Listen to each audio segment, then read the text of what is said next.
Irmãos, com a paz do Senhor. Amém. Estamos aqui mais uma manhã para adorar e engrandecer o nome do Senhor. Agradecer por mais uma semana que Ele nos concedeu. Alguns com uma semana mais corrida, outros com uma semana um pouco mais tranquila, mas todos guardados pelo Senhor. Hoje nós vamos falar sobre um tema: alcance as suas metas. E nós, durante o nosso percurso da nossa vida, nós estabelecemos metas. Nós precisamos de chaves, de estratégias para alcançar essas metas. E a gente vai aprender algumas estratégias aqui, mas no final eu vou falar a principal. O irmão André ele já sabe qual que é, mas ele não vai contar não, que é segredo. Não, isso aí não. Mas aí a gente vai falar sobre algumas coisas e no final eu vou falar a peça-chave para a gente alcançar essas metas, que é a coisa principal que a gente precisa fazer. Então, qual de nós aqui não temos metas estabelecidas na nossa vida, objetivos que nós queremos alcançar? Então eu, por exemplo, vou pegar desde quando eu nasci até aqui, né? Então eu primeiro, quando eu comecei a crescer, que eu entrei para a escola, minha meta primeiro era fazer o quê? É terminar a escola. Eu fui lá e alcancei esse objetivo. Depois minha meta foi me formar na faculdade. Eu alcancei. Eu lembro quando eu tinha 10, 11 anos, eu não lembro muito bem. Eu tinha um objetivo, eu vi um amigo meu tocando bateria e eu gostei, eu falei, não, eu quero aprender a tocar. Eu fui lá, coloquei isso na minha cabeça, fiz aulas, busquei aprender e a minha meta era aprender a tocar. Eu aprendi. E a gente estabelece metas o tempo inteiro na nossa vida, sejam metas pessoais, profissionais, espirituais. A gente busca cada vez mais metas para que a gente possa alcançar. Se a gente parar para pensar, o que nos motiva a fazer as coisas são as metas e os desafios. Sabe aquela coisa que parece que é difícil de a gente alcançar, mas a gente faz mais esforço para chegar até lá? Pensa só se a nossa vida não tivesse objetivos, não tivesse sonho, se você não tivesse nada que você quisesse alcançar. Qual seria o sentido da vida?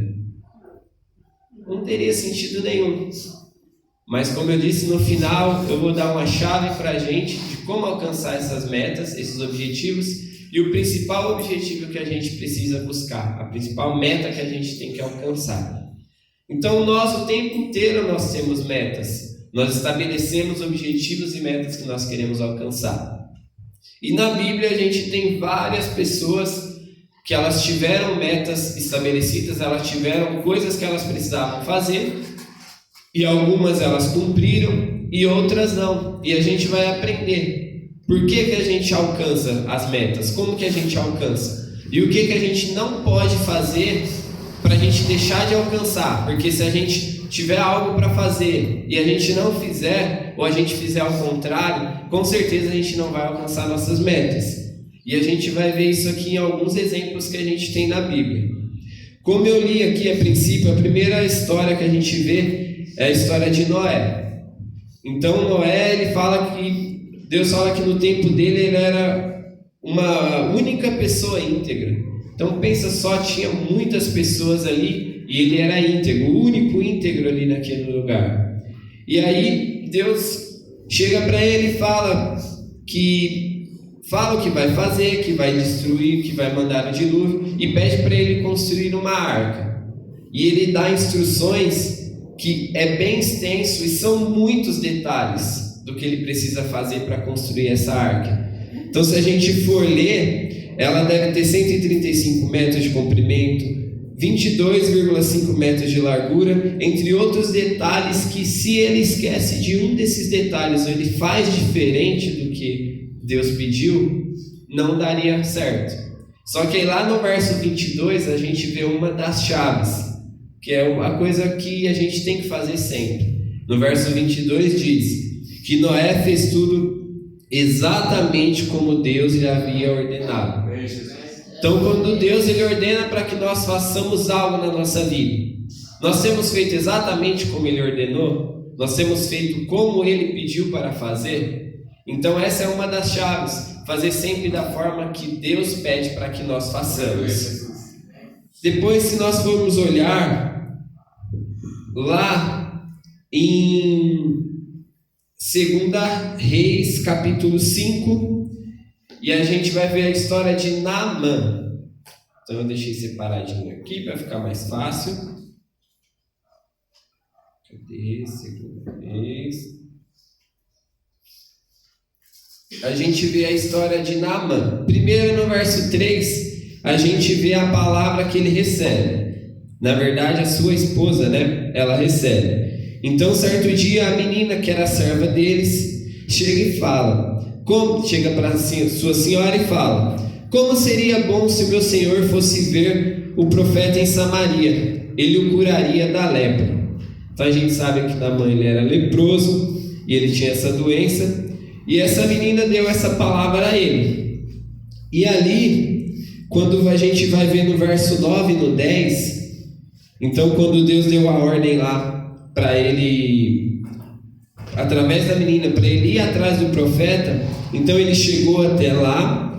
E aí a gente lê aqui no verso 9 e 10. Então Naamã foi com seus cavalos e carruagens e parou à porta da casa de Eliseu. Ele mandou um mensageiro dizer a Naamã: vá e lave-se 7 vezes no Rio Jordão. Sua pele será restaurada e você ficará curado da lepra. Então, qual que é a segunda coisa aqui que a gente precisa entender? Muitas vezes Deus vai falar diretamente com a gente, assim como fez com Noé. Mas muitas vezes Deus vai mandar pessoas falar com a gente e nos dar ali o direcionamento do que nós devemos fazer. Então ali, Eliseu ele poderia sair lá fora e receber Naamã e falar com ele ali. Mas ele foi e mandou um mensageiro dizer a Naamã o que ele deveria dizer. Muitas vezes a gente está buscando estabelecer metas, a gente procura alcançar objetivos, e Deus coloca pessoas na nossa vida que vai dar instruções para a gente de como alcançar isso, e muitas vezes a gente não entende, ou a gente não dá ouvidos, sabe? Muitas vezes a gente ora e fala: Senhor, eu preciso de uma direção para fazer tal coisa, eu preciso de direção para me alcançar tal metas. Só que aí Deus vai lá, coloca uma pessoa no nosso caminho, essa pessoa fala aquilo que a gente queria escutar, só que a gente não dá ouvido. A gente não entende que é Deus que colocou aquela pessoa na nossa vida. Então a segunda coisa que a gente tem que entender é isso. Muitas vezes o Senhor ele vai falar diretamente com a gente, através de oração, através dos nossos sonhos, mas muitas vezes Deus vai colocar pessoas na nossa vida para nos dar o direcionamento de como alcançar essas metas. Se a gente olha ali em Atos 9, a conversão de Saulo, perdão. Atos 9, o verso 13 ao verso 15. A gente encontra aqui a terceira chave para a gente alcançar as nossas metas também. Então, se a gente ler, aqui fala primeiro o que Ananias respondeu ao Senhor, e depois o que o Senhor respondeu para Ananias, falando sobre Saulo. Então diz o seguinte: Ananias, porém, respondeu: Senhor, ouvi muita gente falar das coisas horríveis que esse homem vem fazendo ao teu povo santo em Jerusalém. E ele tem autorização dos principais sacerdotes para prender todos que invocam o teu nome. Pois ali então Saulo ele perseguia o povo de Jerusalém, ele perseguia o povo de Deus. Só que aí lá no verso 15 fala o seguinte: o Senhor, no entanto, disse: vá, pois Saulo é um instrumento que eu escolhi para levar a minha mensagem aos gentios e aos reis, bem como ao povo de Israel. Então veja só, Paulo é um instrumento que eu escolhi para levar a mensagem. Então nós que estamos aqui, nós fomos escolhidos pelo Senhor. Nós somos um povo escolhido, um povo reservado pelo Senhor. A partir do momento que você crê que Deus é o seu Senhor, que Ele te abençoa, que Ele te guarda, você segue Ele firme e forte com a sua fé, você sabe que você é vencedor. Então você precisa acreditar que qualquer meta, qualquer coisa que você escolher fazer, que você quiser chegar lá, você já é vencedor, você é um escolhido.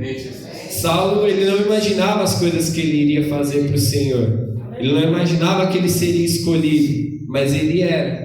Muitas vezes a gente nem sabe os dons que Deus tem para a nossa vida, as coisas que Ele quer que nós façamos, e a gente muitas vezes duvida de nós mesmos sobre as coisas que Deus quer. Mas a partir do momento que a gente sabe que a gente é escolhido, a gente tem a certeza de que qualquer meta, qualquer objetivo que nós quisermos, o Senhor irá colocar à nossa frente para que nós possamos alcançar.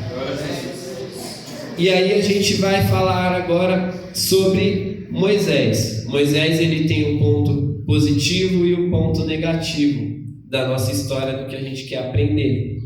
Então, se a gente for lá no início, em Êxodo 3, no verso 7 em diante, vai falar um pouquinho sobre isso. Deixa eu achar aqui para ficar mais fácil. Êxodo 3, do verso 7 em diante. Então aqui fala, quando ele estava, então Moisés ele estava ali de frente à sarça que estava pegando fogo, e o Senhor falou diretamente com ele o que ele deveria fazer. Então a gente lendo aqui, a gente fala que o Senhor lhe disse: por certo eu tenho visto a opressão do meu povo no Egito, tenho ouvido o seu clamor por causa dos seus capatazes, e sei bem quanto eles têm sofrido. Por isso decidi libertá-los do poder dos egípcios e levá-los do Egito a uma terra fértil e espaçosa. É uma terra que produz leite e mel, com fartura, onde hoje habitam os cananeus, os hivitas, os amorreus, os ferezeus, os heveus e os jubizeus. E aí, dando sequência aqui, Moisés ele até chega a duvidar do que ele iria fazer. Então, se a gente olhar aqui no verso 11, ele fala: porém disse Moisés a Deus: quem sou eu para me apresentar a Faraó? Quem sou eu para tirar o povo de Israel do Egito? Ele duvidava de quem ele era, mas o Senhor sabia quem ele era e o que ele iria fazer ali.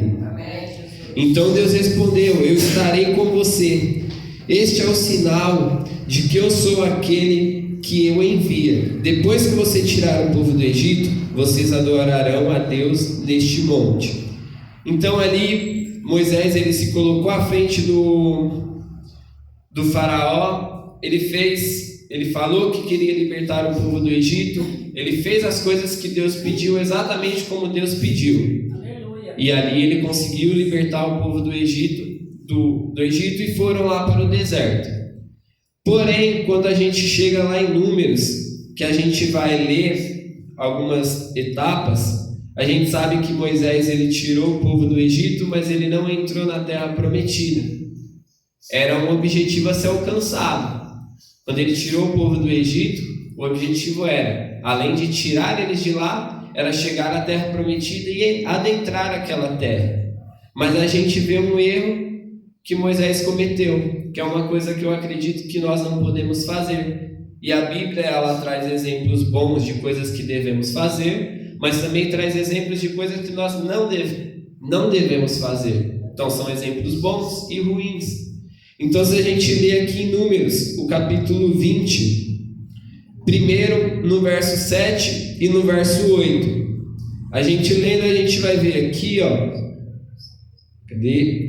E o Senhor disse a Moisés: você e Arão peguem a vara e reúnam o teu povo. Enquanto eles observam, falem aquela rocha ali, e dela jorrará água. Vocês tirarão água suficiente da rocha para matar a sede de toda a comunidade e dos seus animais.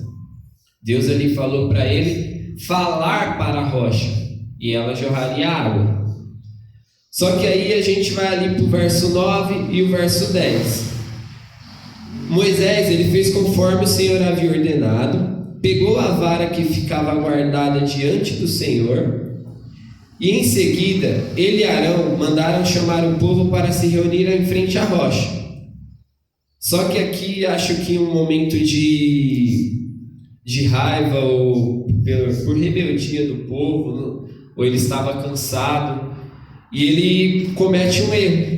Então, ao invés dele falar para a rocha jorrar água, ele fala o seguinte: ouçam seus rebeldes, gritou Moisés. Será que desta rocha que teremos que tirar água para vocês? Então Moisés levantou a mão e bateu na rocha 2 vezes com a vara, e jorrou muita água. Assim toda a comunidade e todos os seus animais beberam até matar a sede. Ele deu água para o povo, jorrou água da rocha, como era para acontecer. Mas ele não fez igual Noé fez. Noé, ele seguiu exatamente todos os detalhes que o Senhor pediu. Todos os detalhes que Deus pediu para fazer, Noé fez.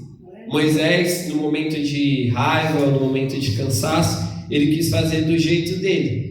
Ao invés de falar para a rocha, ele quis bater na rocha.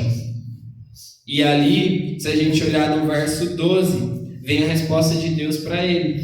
Então no verso 12 diz: o Senhor, porém, disse a Moisés e Arão: uma vez que vocês não confiaram em mim, para mostrar a minha santidade aos israelitas, não os conduzirão à terra que eu lhes dou. Por isso aquele lugar ficou a terra que eu lhes dou. Então, pelo erro que ele cometeu, no momento de raiva, de incerteza, ele não herdou e não entrou à terra prometida. Então, parando para refletir, até eu aqui faço essa reflexão. Quantas vezes a gente estabelece objetivos e metas na nossa vida e a gente quer fazer as coisas do nosso jeito? Sabe, Deus manda fazer de tal forma, mas a gente vai lá e fala: não, eu vou fazer do meu jeito, eu vou fazer diferente. E aí a gente não alcança esse objetivo, a gente não alcança essa meta.